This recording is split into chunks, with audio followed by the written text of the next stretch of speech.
What's up, YouTube? It's the Action Figure Grader coming back to you with another video.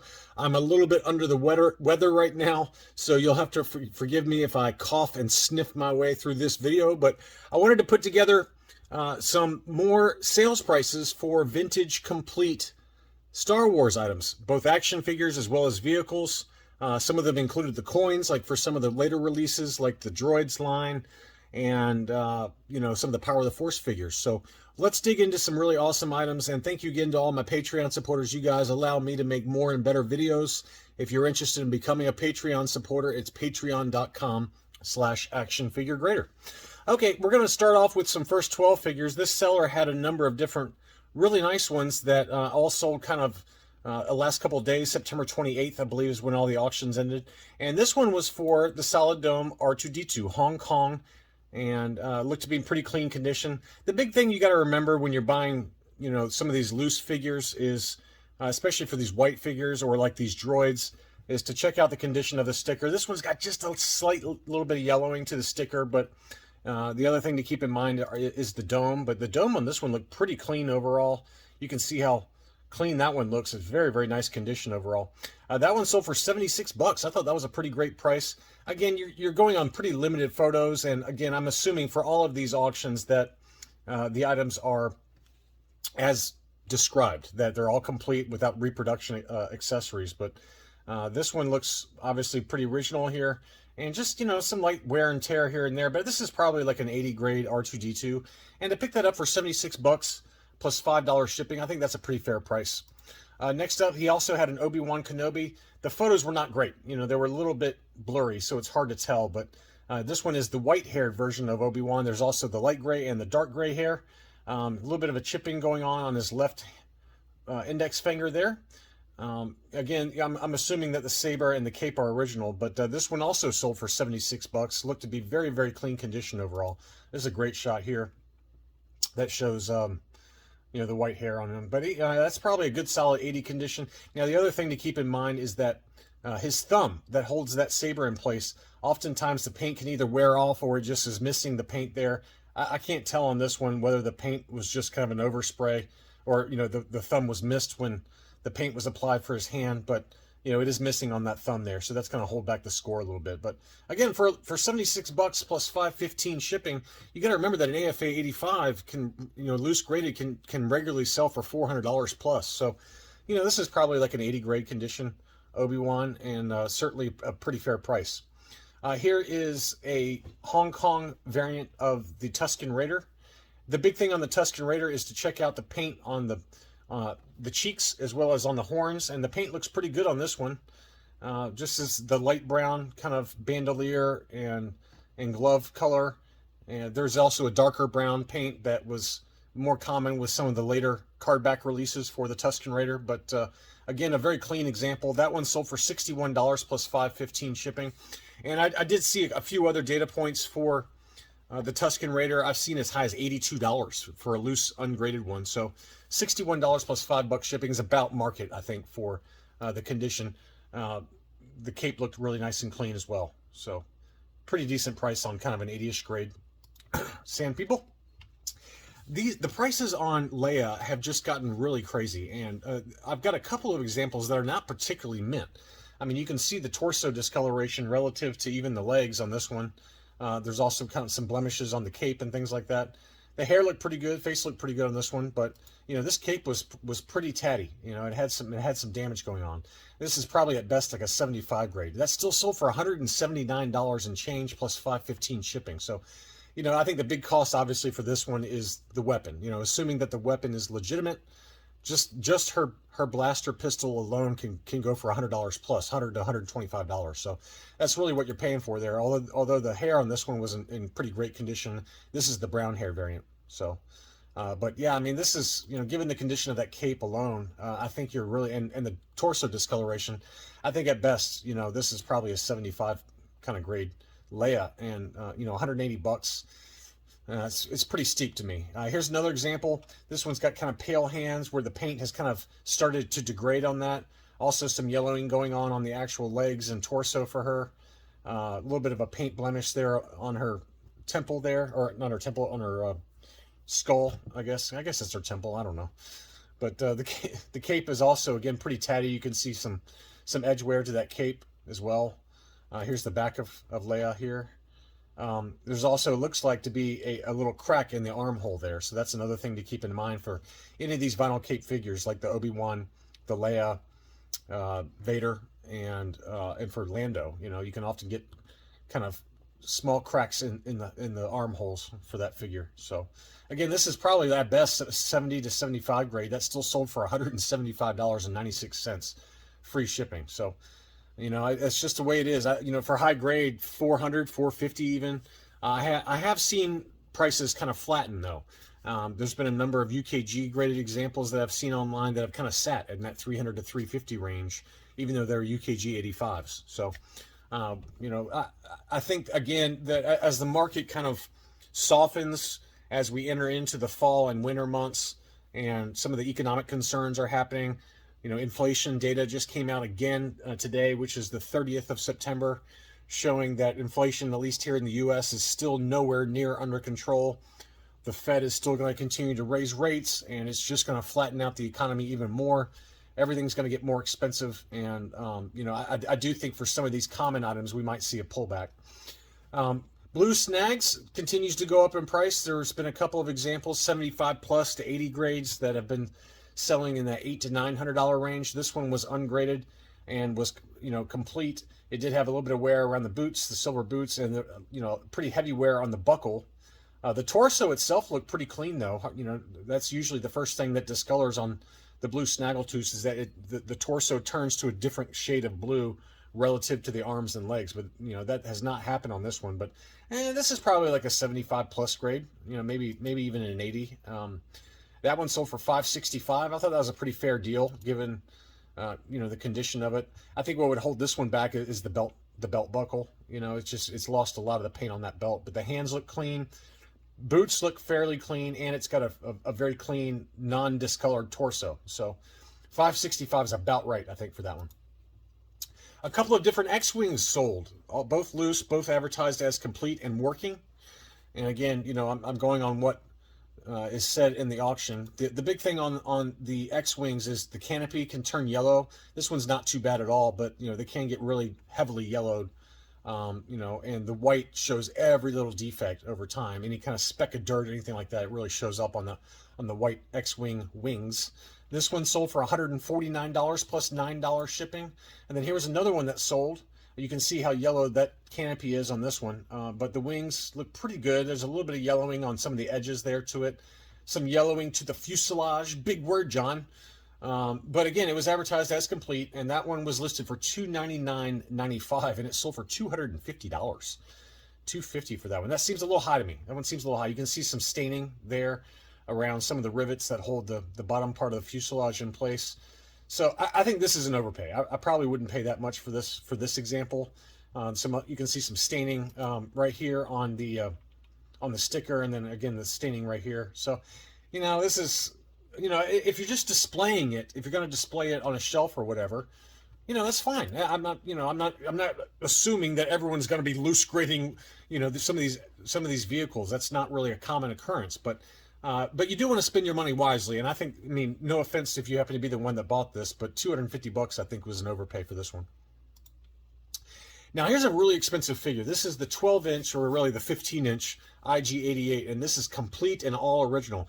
Of the 12-inch figures, this is one of the most expensive ones. This IG88 is very tough to find complete, mainly because of those little red grenades.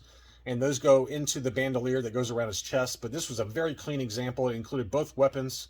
You know, oftentimes you can see some cracking around the joints on this figure. But this is a very, very exclusive 12-inch figure, and I keep saying 12-inch because that's the line, but, you know, IG88 stands about 15 inches. But here's the back of it, and yeah, this one did have some damage to the back of it, so it's still sold for $669.99 plus $20 shipping, despite that damage to the back. So, you know, that could be a factory issue. I don't know. You know, it kind of has like a melt mark on the back of it, so it very well could be just a factory manufacturing defect. But I mean, graded inside the box, still mint and sealed box, or qualified graded inside the box, I mean, I've seen $3,000 to $4,000 for this figure. So loose and complete and ungraded, you know, 669 is probably about fair, even despite that flaw on the back part of his, you know, the chest. I guess, is that the chest or the back? That's in the back. So my brain's not working fully right now, guys. You have to, I apologize. You have to put up with a sick AFG here. This is the Carbonite Block that was included inside the Slave 1. And this was advertised as complete with all the stickers. You can see all the different stickers there, kind of controlling Han's temperature as he sits inside a slab. But if you have a Slave 1 and you're missing this piece, this gives you a data point. This one sold for $61.74. I mean, this is a really thin piece of plastic. It's all it really is. But, you know, if you've got a nice Slave 1 and you're trying to complete it, you know, that gives you a data point for a sales price on that. This was a 100% complete, very clean Millennium Falcon. And, you know, there's a little bit of curling to the sticker, but it's got the radar dish that's often missing. Canopy is kind of yellowed on this one, a little bit of yellowing to the front portion of the fuselage. I like saying fuselage today, apparently. The most common defect is the most common part that's missing from the Millennium Falcon is that training ball, that rope and training ball. And there are lots of repro for this, so be careful. I have no idea if this is legit. It looks legit just based on the fraying on that rope that holds the training ball up. But very nice example of the Millennium Falcon. One of the coolest toys ever made in my mind. I never had it growing up, but I do have one hanging right here that is complete with the training ball. So that's kind of cool. And nice little display piece for my collection. That one sold for $211.59 plus $25 shipping. That's, you know, honestly, if this is truly complete with all original parts, that's a pretty great price for the Falcon. It's just tough to find that one complete. Next up, I got another data point for those of you looking for a Boba Fett. This is the Hong Kong, obviously, with kind of the darker green chest plate. The paint looked pretty good on this one. Pretty clean overall. Probably like an 80 grade. Just some minor defects here and there.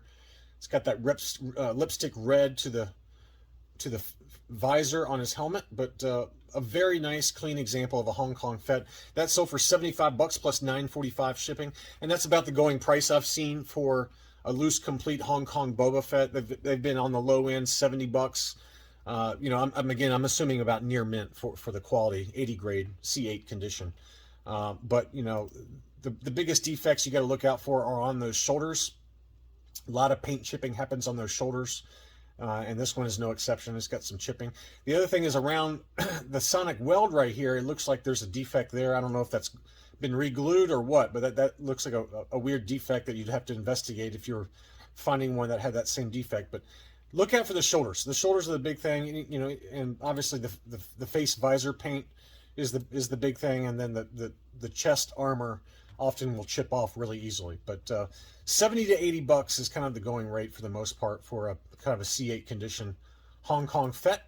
Now, I know this looks like a mint and seal box, but it's not. This is the die-cast Imperial Cruiser, but it was just kind of stored inside the box. But look how clean this die-cast Imperial Cruiser was.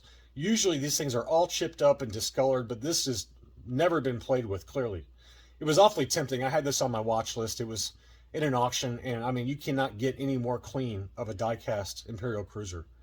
That is a gorgeous example, but it also included the box, and you know, the blister's still attached, but obviously it had been opened before. But $99 and $14.80 shipping, so let's call it $115 for basically a flawless, unplayed with die-cast Imperial Cruiser plus the box and attached blister. I think that's a really great price. That's a really good one. The B-Wing pilot seems to be creeping up in price, and I suspect it's because of this stupid little blaster that he comes with. This is becoming a very, very expensive blaster. But the B-Wing pilot, it's a good-looking figure. There's several different variations for it. I believe there's a Hong Kong as well as a no COO, and there's several date stamp variations on the back of the leg.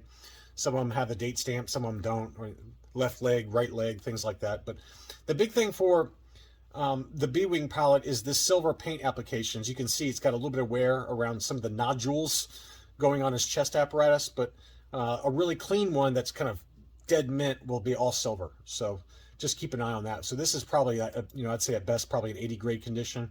The paint on the hands is the other big thing, and this one's no exception. It's got some paint chipping to the hands, but really it's just that chest apparatus you got to be careful about. But that one still sold for 65 bucks plus $5 shipping. And again, I think it's probably somebody wanted that blaster bad enough that they were willing to be okay with a less than perfect B-Wing pilot action figure. Luke's continued to command big money. This was a green Saber Luke, and looked very clean overall. Look how clean that hand is. The flesh-colored hand is almost always got some rub on it, and there's always some nose rub, but this one was very clean. Green Saber, and this is the sewn cape variation. I couldn't tell what COO it is, but probably the Hong Kong is my guess. But wow, what a clean example of the Luke Jedi. That one sold for $215 plus $9.45 shipping, and I mean, quite honestly, that's probably about right. Just this, if you tried to piecemeal this, and you bought all these pieces separately, you'd be spending more than that anyway. So I think that's a pretty good price, I think, for kind of a near mint plus condition Luke. A couple of Ewok villages sold that were all advertised as complete. I did not do thorough research on these to make sure that all the parts are there, but based on my limited memory of the Ewok village I used to have, I donated mine to a child that was going through a cancer fight, so I sent him a full complete Ewok village to hopefully enjoy while he was going through chemo. But this one was advertised as complete and sold for $149.83 plus $12.45 shipping. And then this one also was advertised as complete and included the paperwork as well as a used sticker sheet. But another nice clean example of the Ewok village. That one sold at auction for $192.51. So call it $175 to $200 is going to be about your going rate for a complete Ewok village. I have nowhere to store it, so I wanted to pass it on to somebody who could enjoy it more than I could. Here is a few last 17 figures that did sell, and this one is the Luke Battle Poncho that included all of the accessories as well as the coin as well as the used card back. And it was listed for $260 plus $11.60 shipping, and it sold for $235. And again, it's hard to tell exactly how clean this one is because it's got all the accessories there, but it looks pretty clean to me. I mean, the face looks clean. The paint on the green paint on the helmet can often wear off a lot, and then obviously the hand, the flesh-colored hand, can have some paint chipping. But very clean example of the Luke Poncho, and again, that sold for $235. Best offer accepted. Some other last 17 figures that sold. Here was a Monomon, 100% complete. That one sold in an auction for $243.50 plus $5 shipping. What a weird figure. It just looks so out of place with the rest of the Star Wars line, but pretty nice example overall. You do often see some paint wear to the skulls on his staff there, and this one does have a little bit of paint wear there on that, but the actual figure itself is very clean looking. Very interesting figure. I don't know if I'll ever get this one in my collection. It's just so strange, but I like it. I like it. I like him on mine. He's just a really bizarre character. Next up, we've got Burrata, same seller. This one was a loose complete Burrata. I thought this price was great. It looked very clean overall. You got to look at that chest bandolier. Often, that's usually the backpack, and then the chest bandolier is where you get the paint chipping. This one's got very small paint chips there. And then on the back, his backpack's actually in really great shape. It's got hardly any paint defects at all. Those are the two most common areas. The paint on this one was very clean. This is probably like an 80+ condition. It sold for $100. $100 plus $5.15 shipping, I think, was a great deal. Fantastic deal on an 80 or 80+ condition Burrata. And then here is Kezibahn, complete with coin. The big thing to remember with him is that this blaster is also paired with the Luke Stormtrooper. So a lot of people will take these blasters and pair them up with the Lukes and then send them off to be graded. So I'm just not an Imperial blaster expert.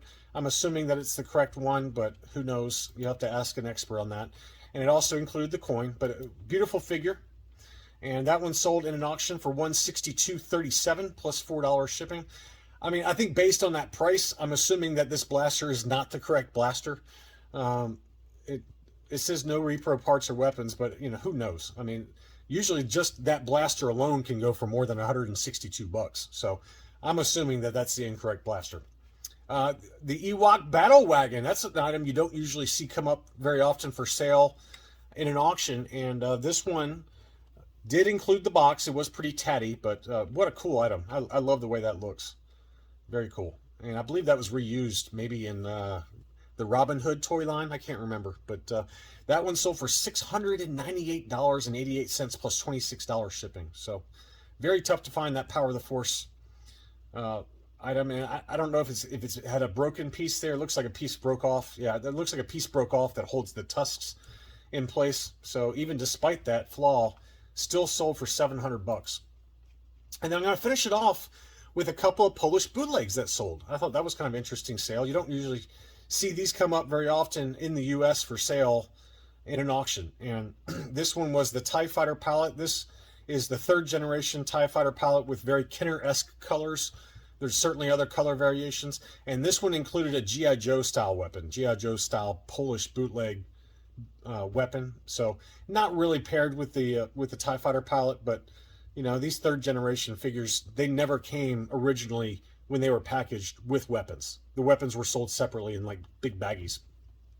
But pretty good price on that, $99 plus $9.99 shipping, so $110 for kind of an 80 grade Polish bootleg TIE Fighter palette. I thought was a pretty good deal.